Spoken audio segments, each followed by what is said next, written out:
Ahora va a ser la que va a exponer su experiencia. No sé si anda por ahí la hermana Elena, seguramente Luqui la encontrará para ponerla en pantalla, ahí está. Le cedo entonces la palabra, cierro mi micrófono.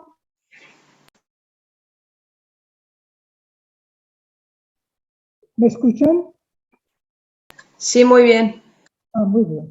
Muchas gracias. Es un gran privilegio poder participar en este taller y confío que lo que voy a compartir con ustedes pueda ser de interés y que suscite preguntas a las que intentaré responder cuando sea oportuno.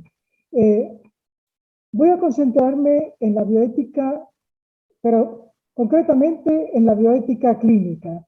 Llevo aproximadamente 30 años en docencia, particularmente en los programas de medicina interna, estableciendo comités de ética institucional y también ayudando a diseñar e implementar los idearios de básicamente dos instituciones, el Hospital La Concepción en Puerto Rico y nuestro Sanatorio Mater Dei en Buenos Aires.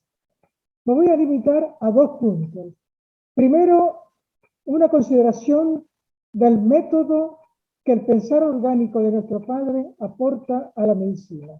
Y segundo, una dimensión fundamental del acto clínico que implica toda la enseñanza de nuestro padre sobre las vinculaciones. Sobre el primer punto, indico lo siguiente. La bioética clínica, hoy en día más que nunca, exige interdisciplinariedad. Nuestro padre, como psicólogo, filósofo, teólogo, pedagogo, además de santo, ofrece un método correspondiente.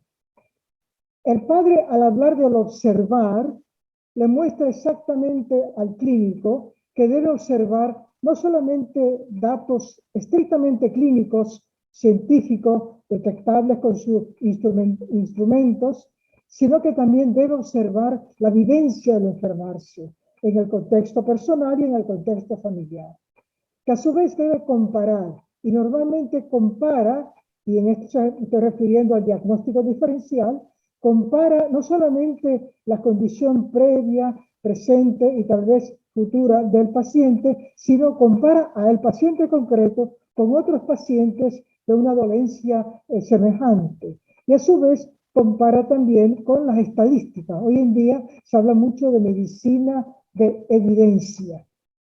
No es para que se deje a un lado el individuo y se considere solamente cuestiones de poblaciones, pero sí es importante llevar a cabo esa comparación. En cuanto a interpretar, sabemos que el primer nivel de interpretación sería uno estrictamente científico, técnico, para responder a la dolencia, hacer un diagnóstico y también un pronóstico del paciente en cuestión.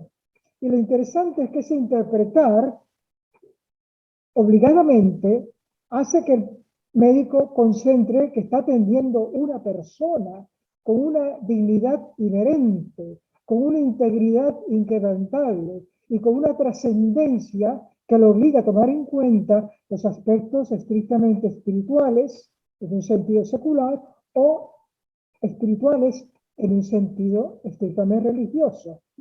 Y claro, al aplicar, todo médico sabe que todos los manuales, todas las experiencias, solo apuntan en dirección a un paciente concreto e individual.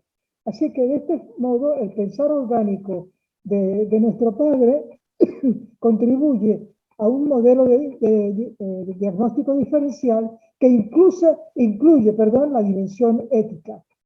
Percepción que algo no está bien, presentación de los hechos clínicos personales, diagnóstico clínico, también moral, una deliberación donde se interpreta la cuestión y hay la función de la conciencia debidamente formada del docente es importantísimo, luego decisión o recomendación, según sea el caso, y constantemente reevaluando las decisiones que se han tomado, porque la experiencia compartida en particular es una escuela indispensable.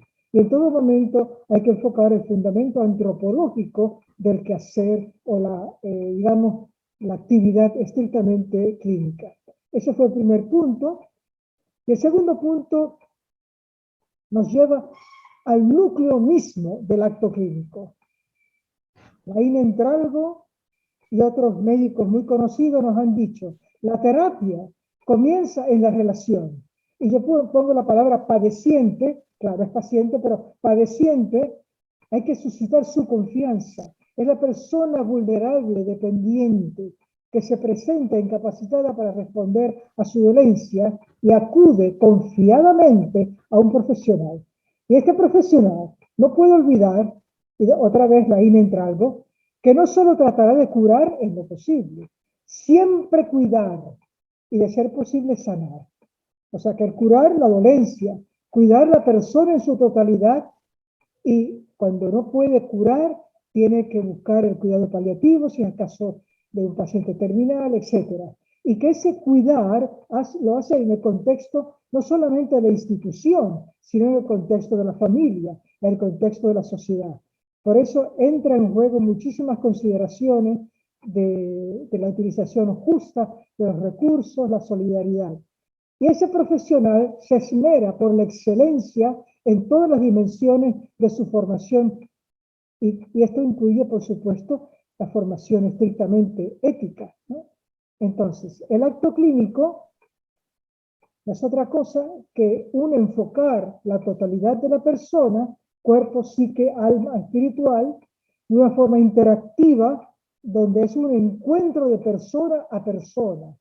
No es un mero paciente y un mero experto, no. Entra todo lo que nuestro padre fundador nos habla de la vinculación, que realmente es más que una relación, es un contacto profundo, permanente, en lo posible, y que toca las fibras del corazón. Por eso el médico, además de cuidar y tratar de curar, sana, es decir, educa al paciente a aceptar su dolencia, porque muchas veces no puede cambiar la condición, pero sí puede modificar sus actitudes, ¿no? Sus disposiciones. Y para esto, naturalmente, usará su ciencia, su técnica, su arte y su virtud. Entonces, hago hincapié en las virtudes, que son las disposiciones, más allá del cumplimiento del deber, de la consideración de derechos, está la importancia del profesional, y esto no solamente en los comités, en la docencia a los residentes, sino en el ideario institucional, ¿no? La institución como tal viene a ser una entidad moral. Y estas virtudes son fundamentales para un profesional por definición. La fidelidad en la confianza, compasión y empatía, su observar siempre bien acompañado de esa empatía, ese desprenderse de sí para concentrarse en el paciente como persona. No es tanto la enfermedad, es el enfermo, no tanto la muerte, es el morir. Benevolencia en todo momento, desprendimiento generoso de sí y honestidad intelectual. Y esto es lo que realmente está detrás de todo lo que se discute en bioética clínica, que si veracidad, que si información, consentimiento informado, yo digo consentimiento ilustrado, y el tema de la confidencialidad. Todas estas dimensiones del encuentro clínico descansan en este cuadro de virtudes. Y como diría Edmund Pellegrino, un gran bioeticista norteamericano, se trata de un amor de amistad. Se trata, ¿por qué no decirlo?, de una alianza. Bueno, eso es todo lo que me parece, y aquí se resume. La bioética clínica no basta con designar principios, sino que proteger, fomentar dignidad inherente de ser persona. Por eso el enfoque de la persona. Hablamos de bioética clínica personalista. Es ahí donde los principios muy conocidos adquieren una dimensión antropológica muy importante. Sí, se hablará de autonomía, pero es responsable ante la verdad y el bien objetivo. Se habla de beneficencia, pero no solamente el bien objetivo, como lo ve el clínico, es el bien subjetivo, como lo capta el paciente y su familia. Por supuesto, la no maleficencia, principio hipocrático de siempre, es cuestión de evitar el mal físico, el mal moral y también el mal espiritual. Y en cuanto a justicia, sabemos muy bien que se trata de promover la equidad en toda situación, pero hoy en día es muy importante enfocar el bien común ver cuáles son los servicios esenciales de solidaridad con el vulnerable. Y el vulnerable no solamente es el paciente concreto en el contexto de su familia, sino en el contexto institucional y en el contexto social. Es decir, que la bioética clínica se extiende a un marco de educación más allá del encuentro hacia la institución y a la sociedad. Bueno, esto es todo lo que espero 9 minutos me haya permitido. Muchísimas gracias por su amable atención. Muchas gracias, hermana, muchas gracias. Fue usted muy concreta, ahí cumpliendo con lo que habíamos acordado con los tiempos. Muchísimas gracias.